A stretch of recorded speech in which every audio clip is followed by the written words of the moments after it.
एक गांव में एक किसान रहता था। उसका गांव के बाहर एक छोटा सा खेत था। एक बार फसल बोने के कुछ दिनों बाद उसके खेत में चिड़िया ने घोंसला बना लिया। कुछ समय बीता तो चिड़िया ने वहां 2 अंडे भी दे दिए। उन अंडों में से 2 छोटे छोटे बच्चे निकल आए। वे बड़े मज़े से उस खेत में अपना जीवन गुजारने लगे। कुछ महीनों बाद फसल कटाई का समय आ गया। गांव के सभी किसान अपने अपने अपने खेतों की फसल कटाई में लग गए। अब चिड़िया और उसके बच्चों का वह खेत छोड़कर नए स्थान पर जाने का समय आ गया था। एक दिन खेत में चिड़िया के बच्चों ने किसान को यह कहते सुना कि कल फसल कटाई के लिए वह अपने पड़ोसी से पूछेगा और उसे खेत में भेजेगा। यह सुनकर चिड़िया के बच्चे परेशान हो गए। उस समय चिड़िया कहीं गई हुई थी। जब वह वापस लौटी, बच्चों ने उसे किसान की बात बता दी। माँ, आज हमारा यहाँ अंतिम दिन है। रात हमें दूसरे स्थान के लिए रवाना होना पड़ेगा। चिड़िया ने उत्तर दिया, इतनी जल्दी नहीं बच्चों, मुझे नहीं लगता कि कल खेत में फसल कटाई होगी। चिड़िया की कही बात सही साबित हुई। दूसरे दिन किसान का पड़ोसी खेत में नहीं आया।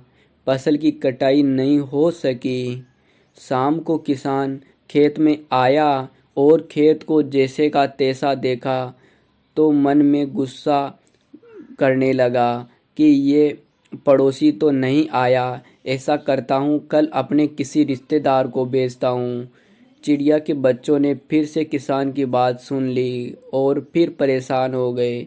जब चिड़िया को उन्होंने ये बात बताई तो वह बोली, तुम लोग चिंता मत करो, आज रात हमें जाने की ज़रूरत नहीं है। मुझे नहीं लगता कि किसान का रिश्तेदार आएगा। ठीक ऐसा ही साबित हुआ और किसान का रिश्तेदार अगले दिन खेत में नहीं पहुंचा। चिड़िया के बच्चे हैरान थे कि उनकी माँ की हर बात सही हो रही है। अगली शाम किसान जब खेत आया तो खेत की वही स्थिति देख फिर गुस्सा करने लगा कि ये लोग तो कहने के बाद भी कटाई के लिए नहीं आते। कल मैं खुद आकर फसल की कटाई शुरू करूँगा। चिड़िया के बच्चों ने किसान की ये बात भी सुन ली। अपनी माँ को जब उन्होंने ये बताया तो वह बोली, बच्चों, अब समय आ गया है ये खेत छोड़ने का। हम आज रात ही खेत छोड़कर दूसरी जगह चले जाएंगे। दोनों बच्चे हैरान थे कि इस बार ऐसा क्या है जो माँ खेत छोड़ने को तैयार है। उन्होंने पूछा तो चिड़िया बोली, बच्चों, पिछली 2 बार किसान कटाई के लिए दूसरों पर निर्भर था। दूसरों को कहकर उससे अपने काम में पल्ला झाड़ दिया था, लेकिन इस बार ऐसा नहीं है। इस बार उसने यह जिम्मेदारी अपने कंधों पर ले ली है, इसलिए वह अवश्य आएगा। उसी रात चिड़िया और उसके बच्चे उस खेत से उड़ गए और कहीं और चले गए। इसलिए कहते हैं कि अपना काम हमें खुद स्वयं करना चाहिए, दूसरों पर अपना काम नहीं थोपना चाहिए।